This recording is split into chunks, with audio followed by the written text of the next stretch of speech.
Why, according to the wisdom of Kabbalah, in our egoistic world, so many people suffer from low self-esteem and even prevent themselves from loving themselves, meaning they don't know to endow themselves with love?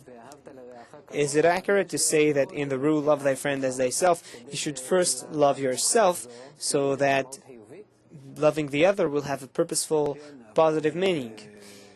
Yes, but helplessness, a sensation that I don't have any control over the world, that I cannot implement, actualize myself, that the world is hostile, that I don't have any control over my destiny.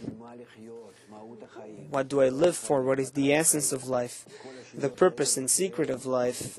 All these questions that are awakened within a person bring him to a state where he is either in despair, in depression, or that he consumes drugs to rid himself from the depression, from the despair. Many people are getting up every morning without energy, without happiness, and they drag themselves to work, and this is how they go through their days, years after years. And today we see that in millions of people. It's not some phenomena that happens here or there like some disease. If this phenomenon is so massive, then it turns into a norm. But how could it be that this is a normal thing? Meaning we have to realize that when our ego grows, and it grows to dimensions where we can no longer fulfill it, we need to give it answers. What does it live for, and why is it worthwhile to get up in the morning? What is my fate? What will happen tomorrow or the day after? One doesn't find satisfaction in normal life, with family, with the wife. People all over the world are eventually not really happy. So in this case, we have no choice but to open up the answer to the meaning of life for people. This is why the wisdom of Kabbalah is becoming apparent, revealed in this era. And according to the command of the Kabbalist, we are disseminating it, advertising it, and that is why it is welcomed by many people all over the world, because it is the only way eventually against the decline of all the religions and beliefs and all kinds of systems and mysticisms.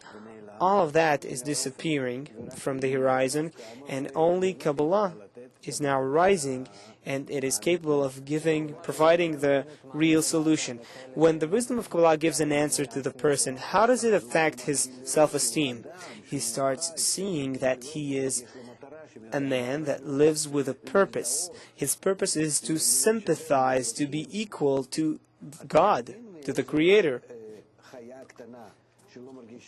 From the status of a small animal that doesn't feel what's happening to it today, it's under the press of development, doesn't know where to and how, and the pressures from nature and from the environment are limiting it.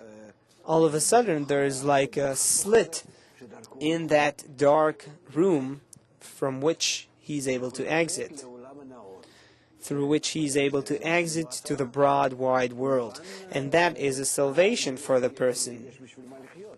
There's a reason to live.